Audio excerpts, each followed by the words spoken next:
U.S. Vice President Kamala Harris made history today as the first VP in U.S. history to visit a health clinic that offers abortion services during a trip to Minnesota, spotlighting growing restrictions on women's rights that Democrats believe will animate voters in November.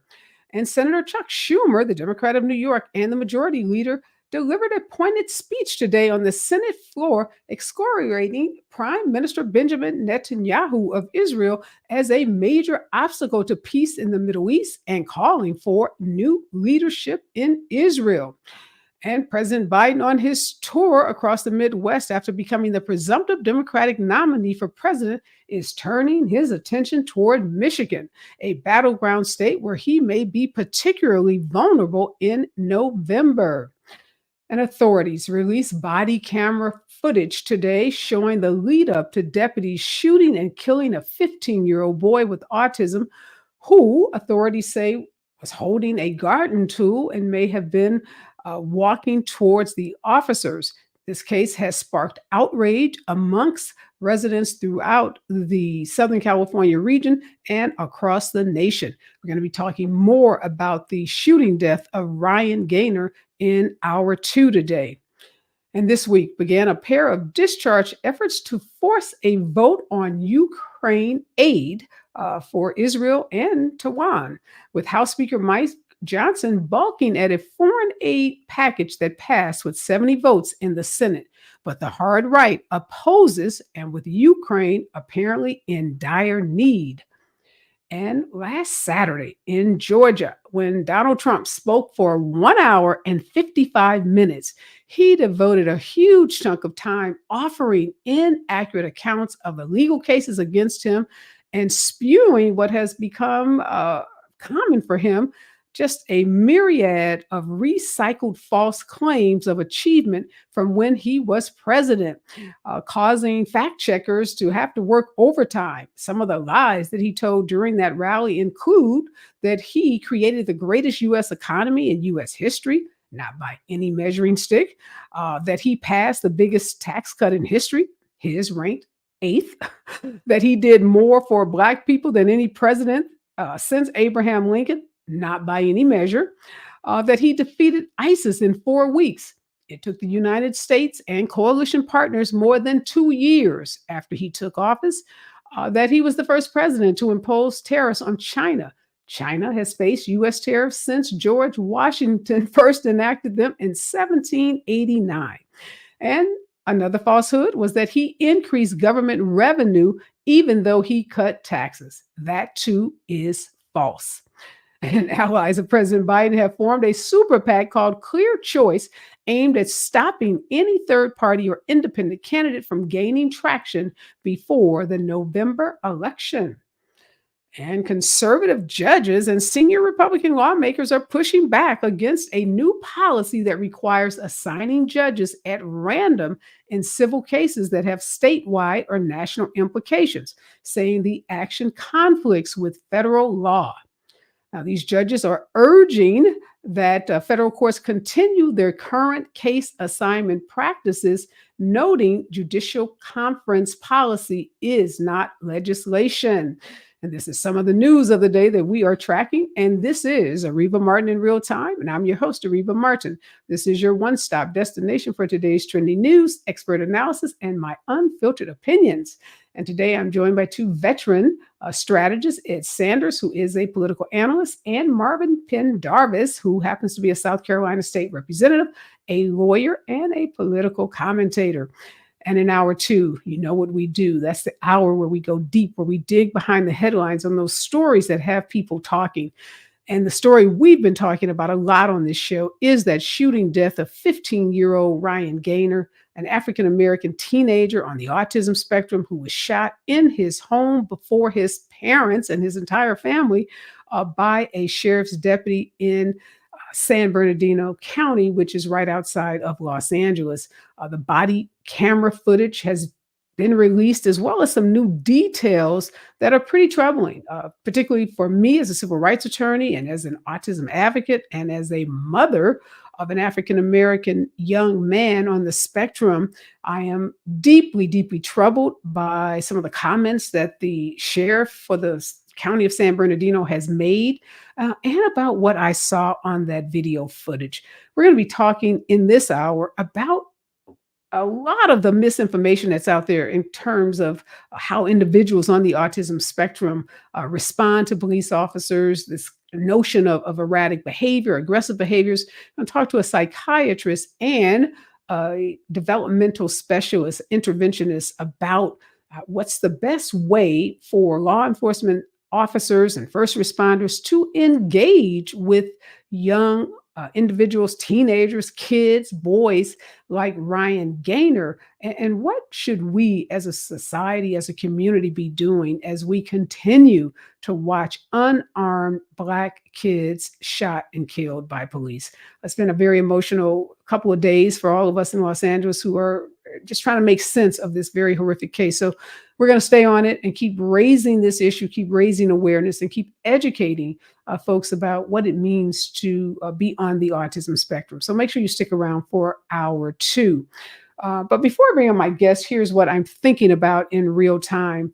Tomorrow may be a really big day for Donald Trump in terms of his legal woes. Today, he was in court on the case in Florida with regards to the mishandling of confidential, or I should say classified documents, making these bold allegations as to why that case should be dismissed. We know already that the judge, even though she's been favorable to Trump so far, has rejected one of his motions to dismiss that case.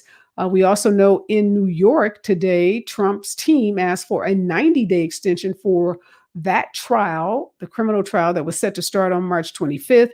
The DA in Manhattan saying that they would not be opposed to a 30-day extension. Now it's up to the judge.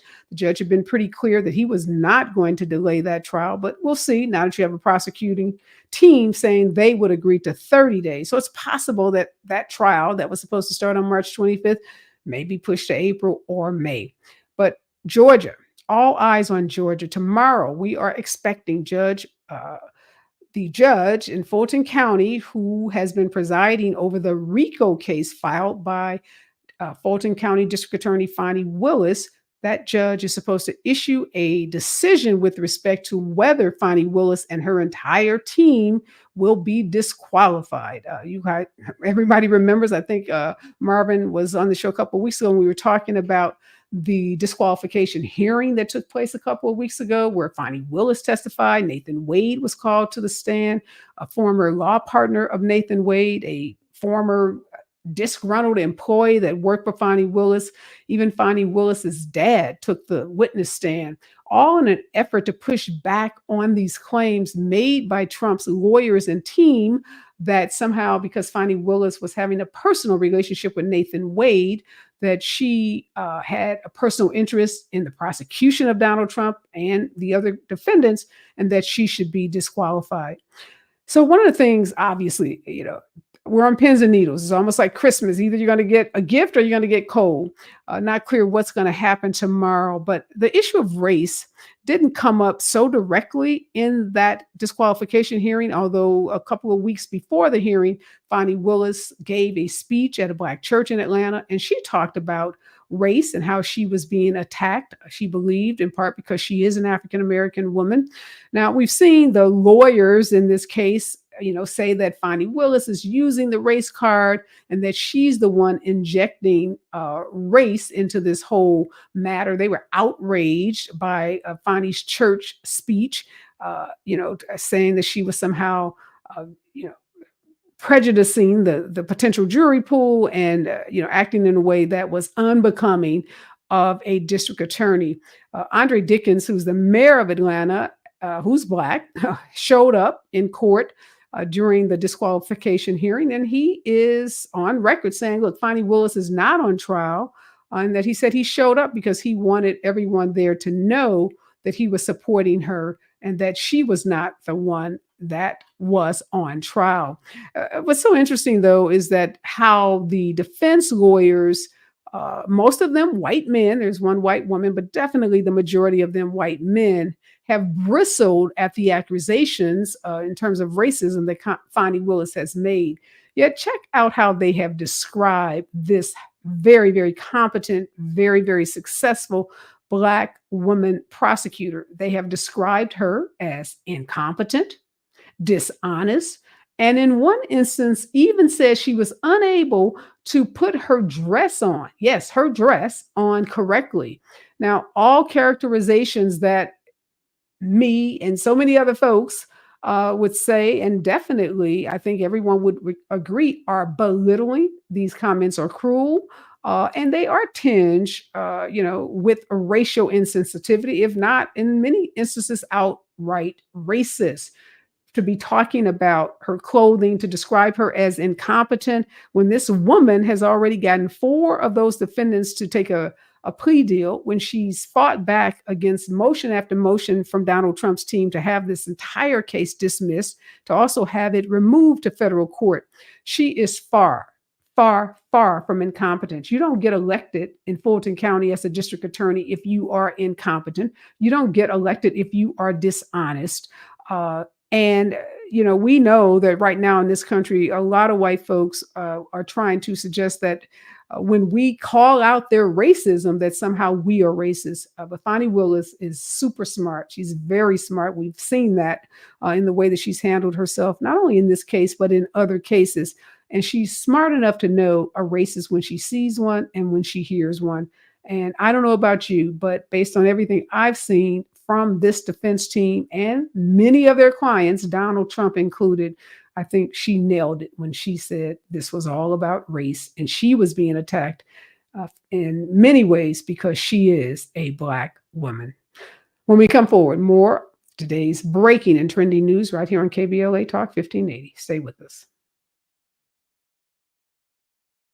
You're listening to Areva Martin in real time on KBLA Talk 1580.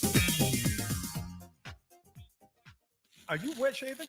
You'll get razor bumps. Nah, Pops, I'm good with Gillette Skin Guard. How long you been growing that beard Mama hates anyway? Since 77. I shaved and got ingrown so bad. That's why I use the Gillette Skin Guard razor, face scrub, shave gel, and moisturizer. So I don't have to worry about new razor bumps or shaving irritation. Gillette Skin Guard, huh? Your mama's gonna love this one. The best a man can get keeps getting better with Gillette Skin Guard. Buy now at a retailer near you. The Supplemental Security Income Program provides monthly payments to help meet basic needs, like putting food on the table, paying the rent, or buying new shoes for growing feet. You may qualify if your income and financial resources are low, and you are 65 or older, or an adult or child with a disability, or who is blind. Call 1-800-772-1213 or go to ssa.gov/SSI to start to apply. Produced by Social Security at U.S. taxpayer expense. If you're looking for the most epic place on Earth, let's start at the base of a massive waterfall. Then trek through the thick jungle. Then climb to the peak of a snowy mountaintop. Then once you get there, keep going.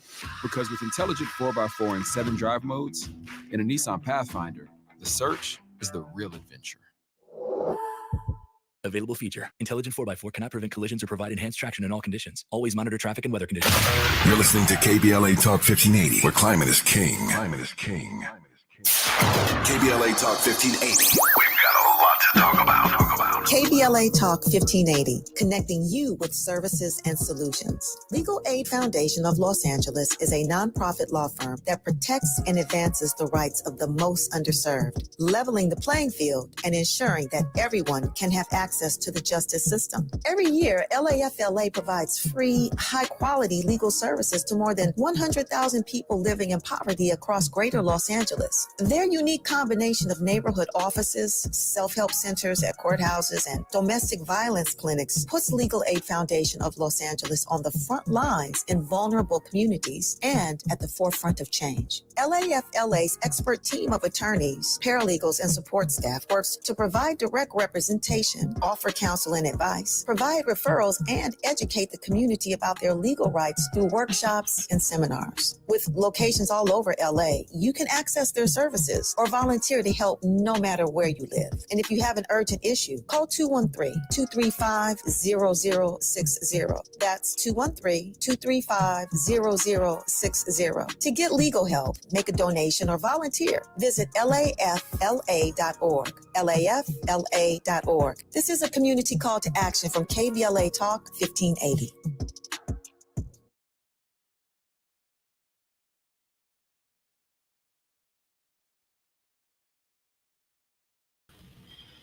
We are back, and joining me in this hour is Ed Sanders and Marvin Pendarvis. All right, Representative Pendarvis, always good to be in conversation with you. What do you make of Senator Chuck Schumer?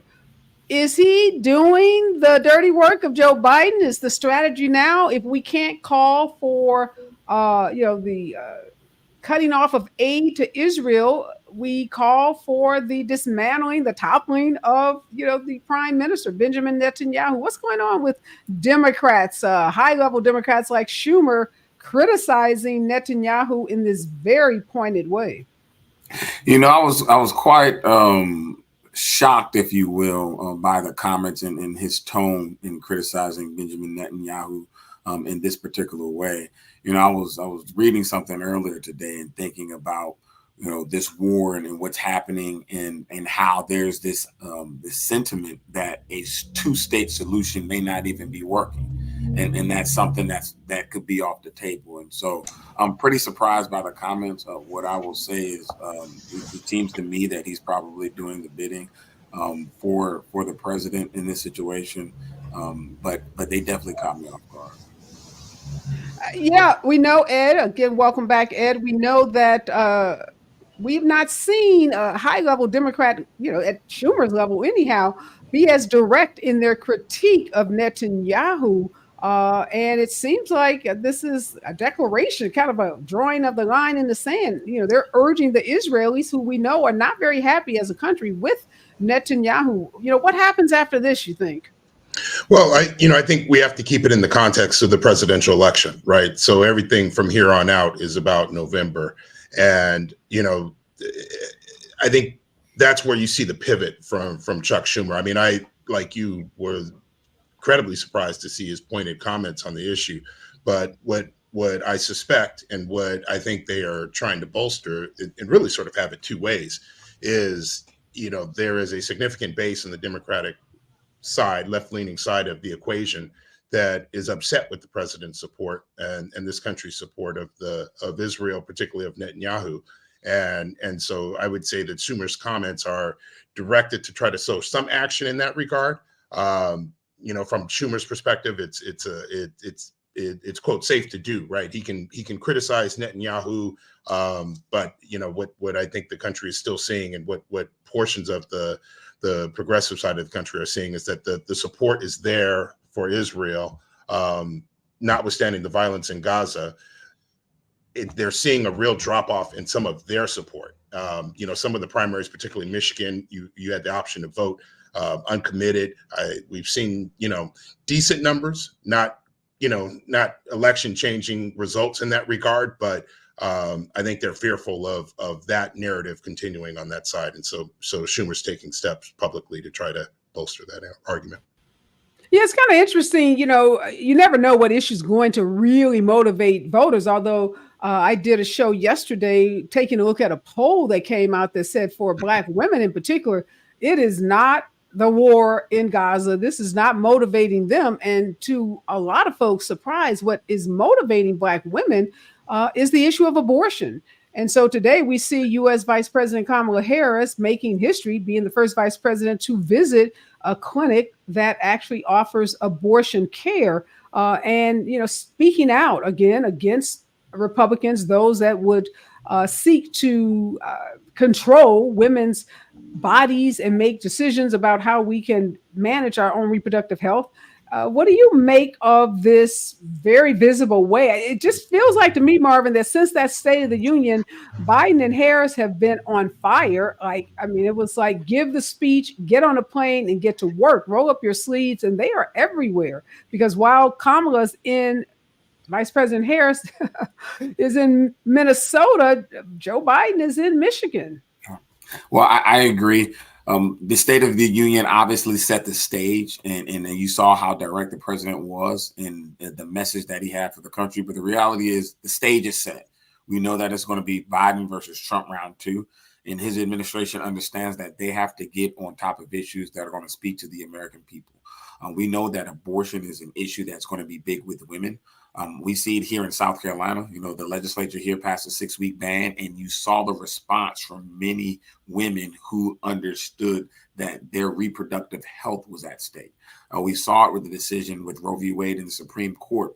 Women are activated. Women are upset. Women feel engaged. They feel like their rights and liberties are being threatened. And I think they're going to have a big say. And so it's good that the vice president is speaking to abortion. It's good that she's speaking as a woman about this particular issue, knowing that this is something that can be a big issue for the election come November, because they understand that the stakes are high, that there's got to be momentum carrying from these primaries into the convention in August and ultimately to the general election in November. And I think talking about these issues, getting out in front of it and making sure people understand them. I was a little surprised to see that poll that showed that the issue of abortion, that hasn't always been the case for Black women. The abortion issue has always animated, Christian evangelicals more than it has Black voters. Ed, you do a lot of voter engagement. I don't know if you knew that, if you had seen that poll that came out, but me telling you that is the number one issue that Black women say is going to motivate them in this election. Does that surprise you at all?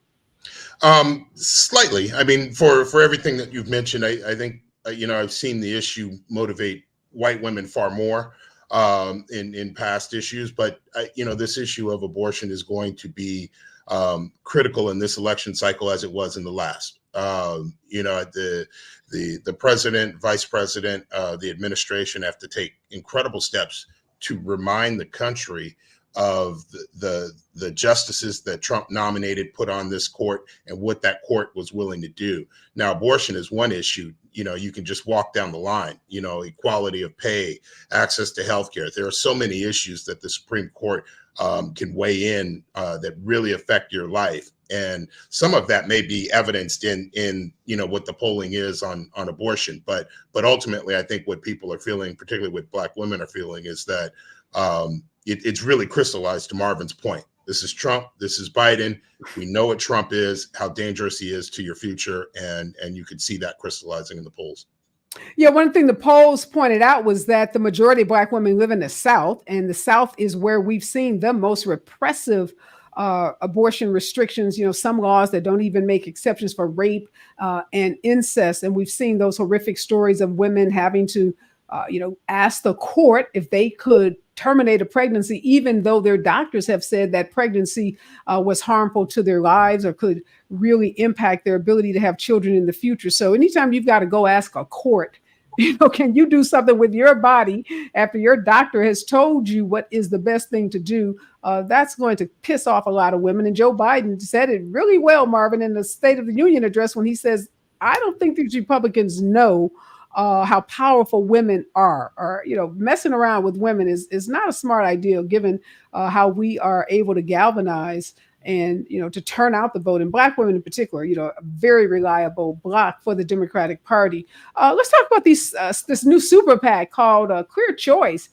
Do you think, Marvin, that the Dems are potentially worried about a Robert F. Kennedy and a Jesse Ventura ticket, or Robert F. Kennedy and a Aaron Rodgers ticket, or perhaps Cornel West, because this PAC says they're going after these third-party candidates to make sure they don't peel off votes from the Democrats?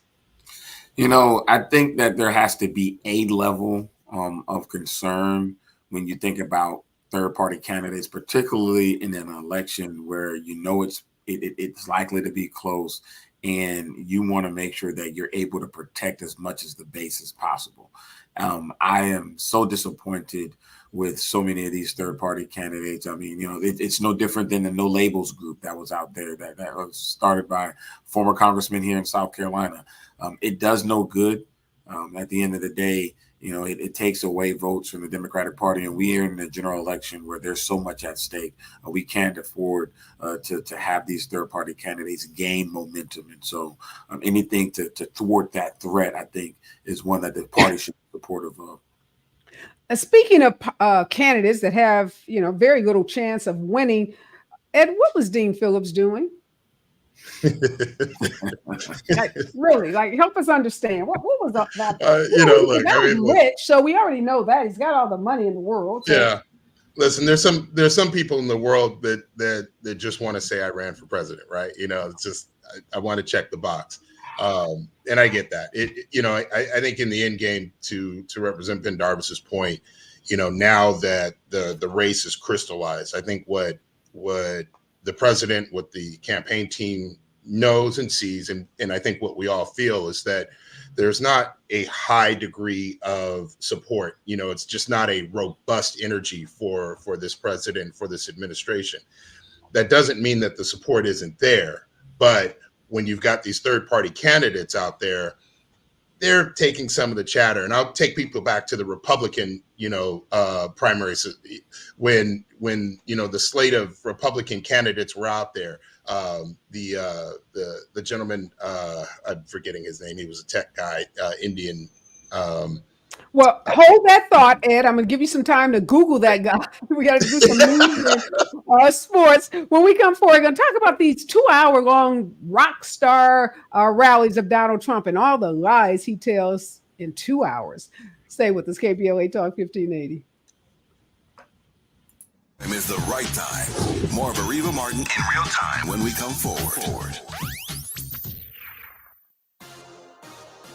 I'm Tyreek Wynn. Here's the latest on the Black Information Network. Research is finding a major issue in the education field as just 2% of the teacher workforce nationally is made up of Black men. The nonprofit group Teach for America is attempting to increase the number through recruitment practices. Dr. Barbara Logan is the chief of equity and belonging at the TFA and says there are 4 benefits for students who are taught by people of color. Logan says more than 55% of all children are those of color, and the research shows an improvement in reading and math for kids with teachers who they can identify with. She says high school graduation rates and college enrollment rates are also higher for these students. Logan says she's a former classroom teacher and still remembers her teachers who made an impact in her life. Nearly 60% of all educators with Teach for America are people of color. That's the latest. I'm Tyreek Wynn on your home for 24/7 News, the Black Information Network, and BINnews.com. Expect heavy delays over 45 minutes through Anaheim's 91 East between Highway 57 and Gibson Canyon Road. Also, Azusa is 210 West after Azusa Avenue. Watch for a stall in the carpool lane, which is currently blocked, and heavy traffic continues from Citrus Avenue. In Chatsworth, a crash remains in the carpool and left lane of the 118 West before DeSoto Avenue, while stop traffic continues from Reseda Boulevard. Over in Hawthorne, on the 105 East at Crenshaw Boulevard, an accident is currently on the right shoulder, and watch for stop traffic up to 15-20 minutes from the 405. They've got snow and more snow, so bundle up. The Palm Springs Aerial Tramway is a winter playground for the whole family. Sled speed downhill with angels and a jolly snowman appearing in the drifts. Don't miss their winter wonderland at the Palm Springs Aerial Tramway. Snow at its peak. Visit pstramway.com. This is the KBLA Sports Minute with Ray Richardson. For all the HBCU alumni in the Los Angeles area, here's a rundown on what's happening in the SWAC and MEAC men's and women's basketball tournaments. In the SWAC men's tournament, number 1 seed Grambling advanced to the semifinals with a win over Alabama State. Grambling will play Friday against the winner of today's Jackson State-Texas Southern matchup. In the SWAC women's tournament, number 1 seed Jackson State advanced to Friday's semifinals with a win over Prairie View. Jackson State will play either Arkansas Pine Bluff or Alabama A&M. In the MEAC, Norfolk State has the top seed in the men's and women's tournament. On the men's side, Norfolk State plays Friday against Howard or Morgan State. The Norfolk State women's team will play in Friday's semifinals against Coppin State or Maryland Eastern Shore. No debates, no speculation, just the info you need. That's your KBLA Sports Minute. I'm Ray Richardson. More news, opinions, and conversation when we come forward on KBLA Talk 1580. Climate is king. At KBLA Talk 1580, we believe that caring for the community means caring about the climate. You might have heard that we announced a pretty bold 12-month, $2 million campaign to do 4 things. Increase climate literacy. Turn up the volume on communities of color in the climate conversation. Connect everyday people with the resources they need to survive and thrive, and highlight frontline climate justice crusaders of color throughout this year. KBLA Talk 1580 will be bringing you insightful interviews on all of our shows to help raise your climate IQ. Each quarter this year, we will also be hosting free climate events in various communities throughout the city with food, fun, and forward-thinking conversations. Thanks to partners like LADWP, Metro, Caltrans, the Sierra Club, the California Community Foundation, the California Endowment, AQMD, MWD, and more. You'll also be hearing more about a couple of national town halls broadcasting live from Los Angeles, to which you will be invited. And we'll be rolling out a robust social media campaign on all our platforms, as well as an outdoor media campaign, all designed to educate, enlighten, and empower you in our fight for climate justice. We want cleaner air. Caring about the community means caring about the climate. At KBLA Talk 1580, we believe that we really can change the world if we care enough. Pizza's here. Oh, great. I'd love some, but I'm worried about my stomach issues. If you're worried about having diarrhea, gas, bloating, stomach pain, or loose, oily stools, it may not just be stomach issues. It could be a condition called exocrine pancreatic insufficiency, or EPI. With EPI, the pancreas doesn't release enough enzymes to break down food, but EPI is manageable. Use the symptom checker on identifyepi.com and talk to your doctor. That's identifyepi.com. Sponsored by AbbVie. Getting quality employees to fill positions in your company is essential, but finding those people can be a major hassle unless you use ZipRecruiter. ZipRecruiter makes finding quality people a breeze. ZipRecruiter's advanced technology identifies candidates with the right skills, sends you great matches, then you can easily invite them to apply. 4 out of 5 employers who post on ZipRecruiter get a quality candidate within the first day. See for yourself. Go to ZipRecruiter.com/free to try ZipRecruiter for free. That's ZipRecruiter.com/free. My mom has taken up going to the park to practice yoga. My dad's going to a club, but not a book club, a salsa club. Finding new hobbies comes with age. My mom has started getting lost and not knowing where she's going. Becoming lost or disoriented doesn't. Confusion with time or place may be a sign of Alzheimer's. An early diagnosis can help improve the quality of life for your loved one. Learn the warning signs of Alzheimer's at 10signs.org. Brought to you by the Alzheimer's Association and the Ad Council.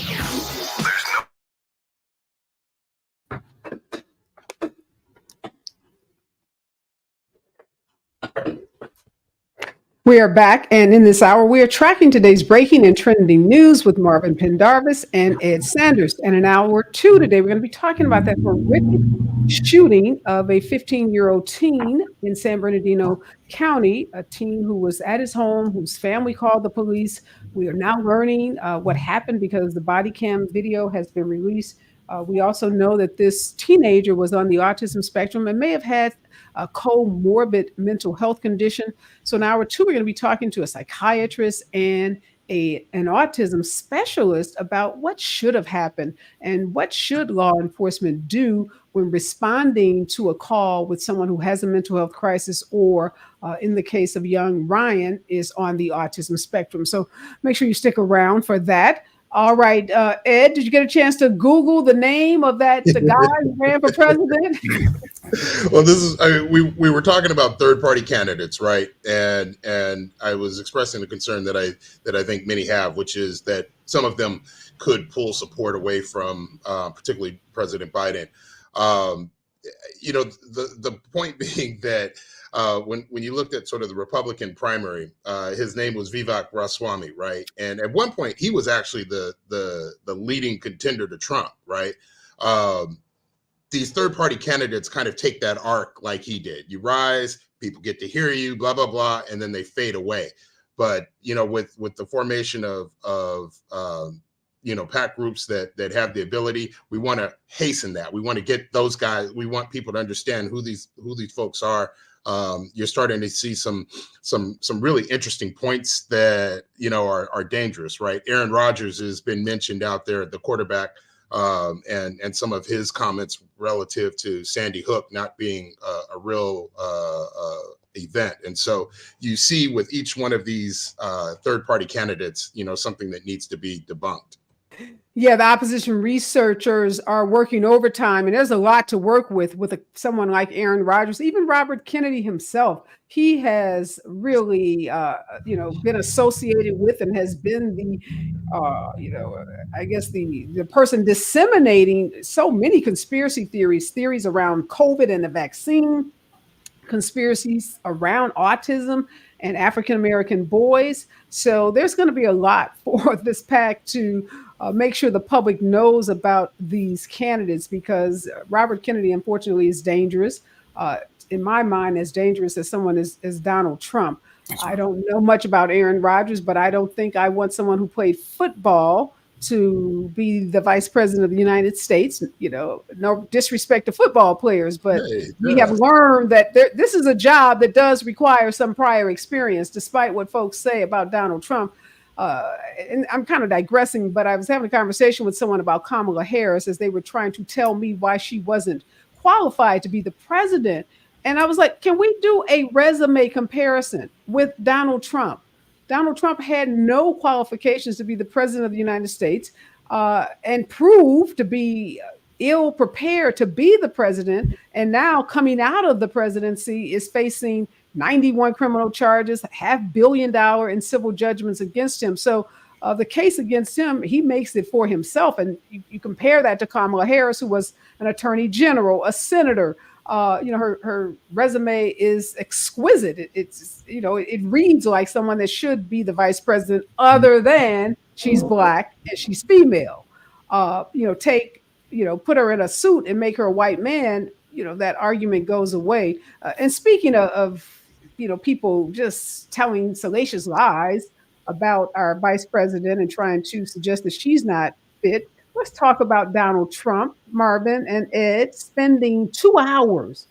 People literally going to these rallies.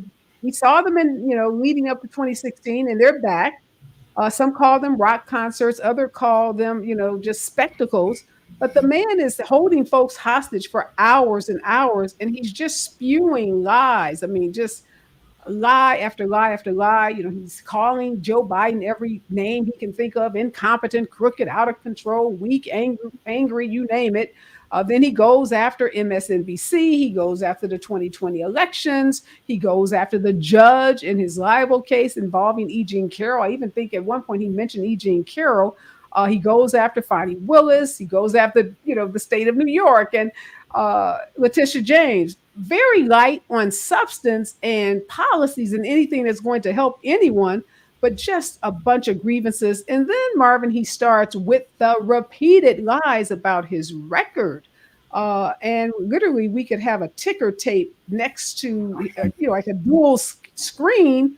And every time he opens his mouth about one of his accomplishments, we can fact check him.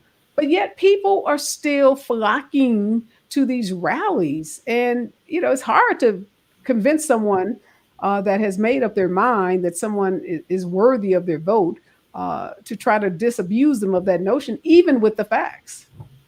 Yeah, we're in the age of misinformation, and Donald Trump is the poster child. And the truth is, his followers and the people that attend these rallies, they don't care what the truth is. They care what comes from his mouth. They hinge on the sound bites that he gives them, the ones that make the headlines and the things that are the topic of tweets and many different conversations. And that's what they roll with. It's dangerous, which is why, going back to our prior conversation, it's good that we have these PACs out there that's really trying to tell the truth about what's happening, because we're on, we allow this to happen, then we really run the risk of tearing down what's been established with our democracy and upending society in general. And so it's dangerous. And Donald Trump continues to put out this stuff without any kind of checks, which is why we've got to stop him in November. Ed, this is for you. There's a guy in LA who who I know, I'm going to, not out him in this conversation, but he was having a conversation with a good friend of mine, and she called me to tell me this. And I've heard him say this myself, so I know she's not exaggerating. And he was making, again, pejorative statements about Kamala Harris, and then said he wanted Donald Trump to win. because when Trump's in office, that's when he makes his money. Now, this guy, and I'm not going to bash him, but this guy is not in an income bracket where anything that Donald Trump does could impact him. But why do we hear that? I'm not going to say a lot, but we hear it occasionally from men in particular, and I'm going to say black men for the purposes of this conversation. This notion that somehow, they do well, they make more money under Donald Trump. What is that about? Well, I think a push and pull argument, right? I think the first thing is that from a black male perspective, I think there are times where the Democratic Party does not do a good job of speaking to black men in their roles as fathers, as providers, as men in society, and the party needs to do a much better job in that regard. The Trump issue is really something that I think, in the last. You were talking about how he keeps these crowds, 2-3 hours at a time, and he's just sort of spewing. What you're seeing out of Trump is a real ability to speak to the working class in the country. Now, he's misleading them, but he is speaking to their angst and they're rallying behind him. It's largely uneducated, I shouldn't say uneducated, but not holding college degree white people across the country, and that's the base. But from a working class messaging, I think you're starting to see fewer or more African-American males sort of stepped towards that way. In the end game, I've heard these narratives like you have, but in the end game, I don't think honestly that there's that many black men that are going to vote for Trump in the end game. No, I don't think there is either. And I just find it comical. And, to me, it was just such a clear indication of the racism and sexism that Kamala Harris faces, because a lot of these people that you say Trump is speaking to, they are angry. They're disgruntled. They're mad at the country. They blame their lot in life on the country. They think somehow, these white people in particular, they bought into this notion that immigrants and black people and everybody else has taken something from them and that they would be doing better but for.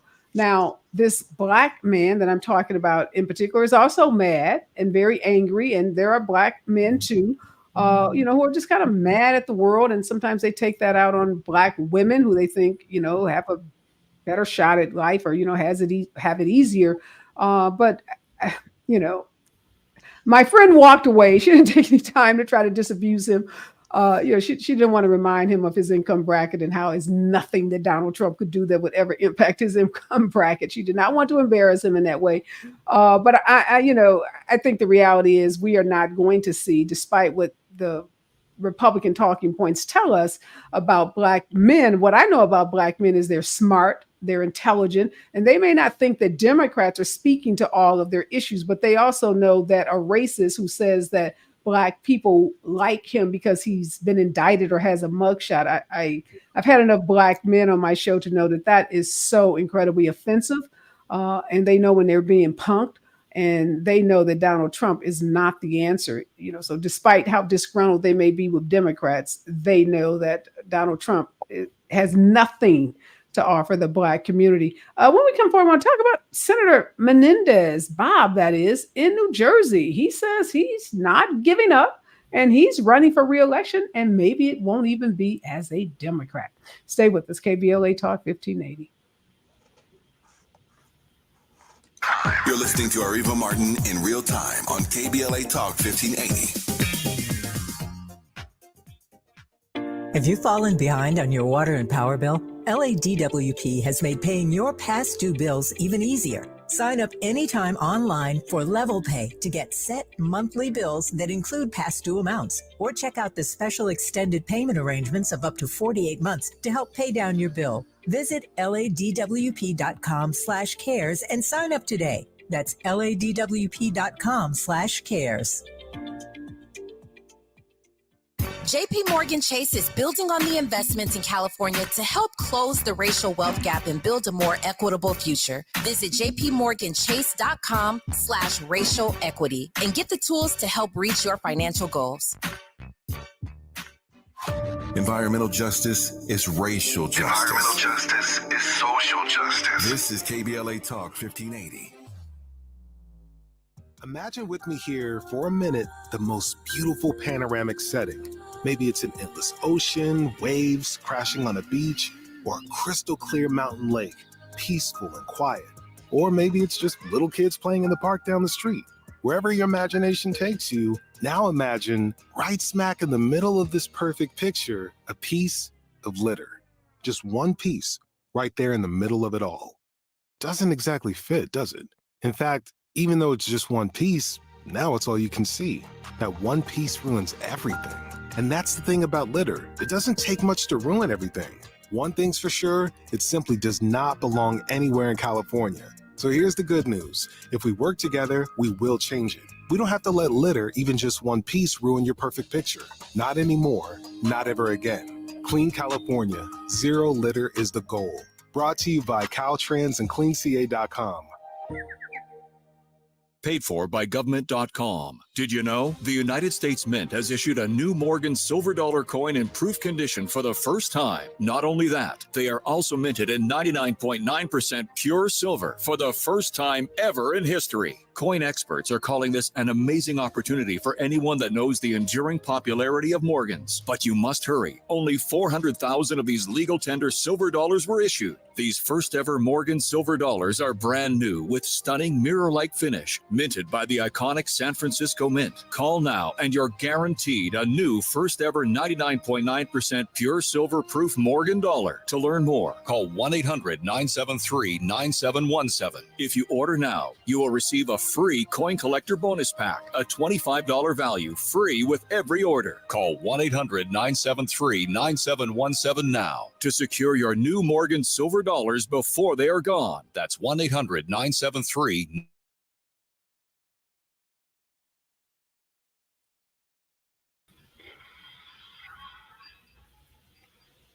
We are back, and all day I have been on verdict watch, and finally the verdict did come in on the case involving James Crumbly.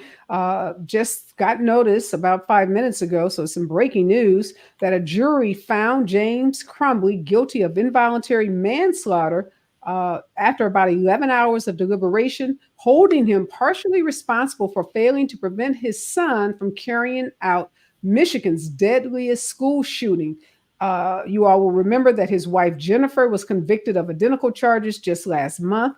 These both trials happened in Pontiac, Michigan, and this case involves their son Nathan Crumbly, who shot and killed. He was 15 at the time. Their son. He shot and killed 4 students at Oxford High School in Michigan. And this case is groundbreaking because it was the first time in U.S. history where parents were prosecuted and now convicted for a school shooting. Previously in this country, we haven't held parents responsible for their kids who take guns to school and kill students. But now 2 separate jurors have taken the unusual step of holding a parent, in this case 2 parents, criminally responsible for a horrific school shooting.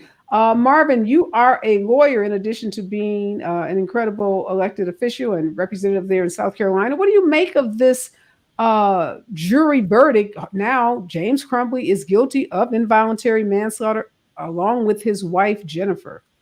Well, I think it sends a clear message that while parents can't control everything that their children do, you do play a role. In this particular case, where you saw how this young man was able to carry out these murders, and the fact that his parents pretty much provided the space and opportunity for him to do so, and then being found criminally responsible.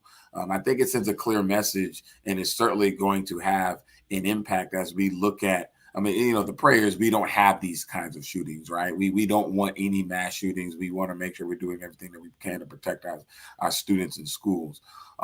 But when these things occur, you will start to look at parent liability in many of these cases. And I'm interested to see how it evolves.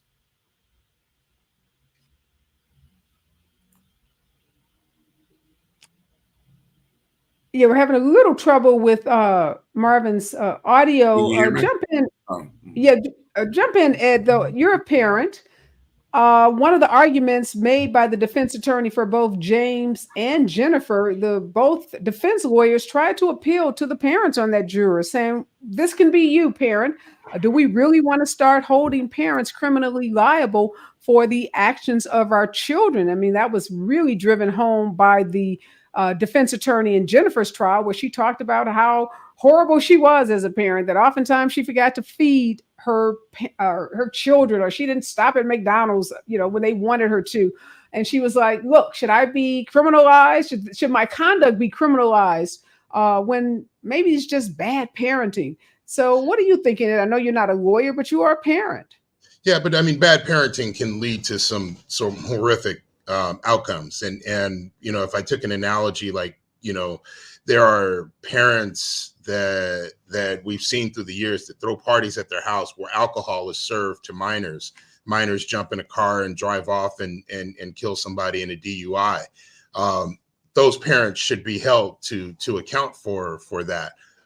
That's just being irresponsible. And when it comes to guns and gun safety, it's the same thing. I mean, if you're a parent and there are guns in the home, there is the proper way to teach and instruct your children on how to use firearms, but there's also the proper way to store firearms. And if that minor has the ability to take firearms, particularly to school, you should be held to account. Now, look, there's a whole other sort of thing that is not as serious, right? Like I can't even think of an example, but where we're talking about something like firearm safety, firearm storage, DUIs, alcohol, serving alcohol, things like that. Yeah, parents should be aware that the actions of their children can have repercussions to them. Yeah, there's some troubling facts in this case for me, Marvin. One, we finally learned about where the gun was. So apparently the gun was in some kind of armoire or case, or like a dresser drawer, I guess, in the bedroom, but the bullets were hidden under some jeans. So one of the things the prosecutor did very effectively in her rebuttal is take out a clip, and showed how if you just put this clip through this gun, it took 10 seconds, it would have locked the gun in the case. So even if the kid had found the gun in the dresser in the bedroom, he would not have been able to get it out of this case. So it's like this little 10-second action could have prevented this horrific tragedy that happened at this school. Have you heard any facts that kind of stood out for you as compelling this jury perhaps who come back with a guilty verdict?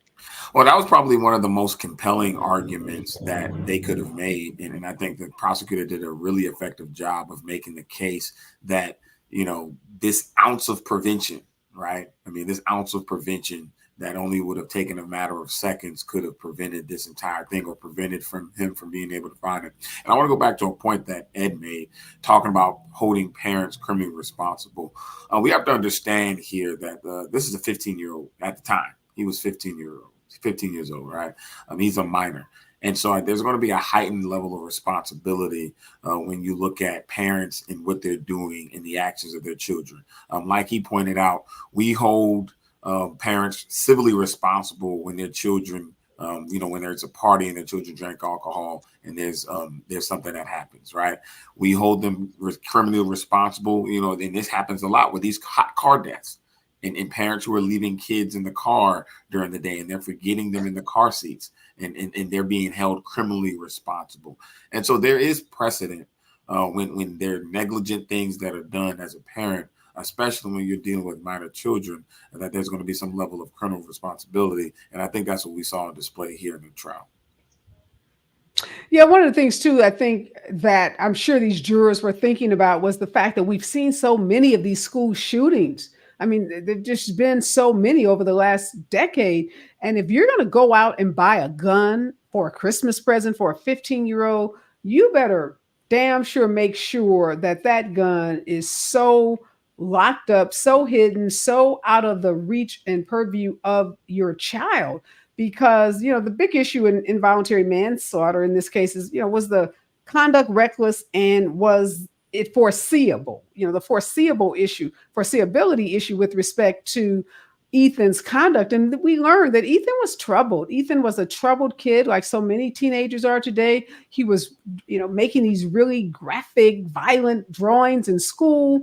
He was sending text messages to his friends about telling his parents that he needed help. And he said his parents were ignoring him, even though he was asking to go to a doctor and to seek out some kind of mental health counseling.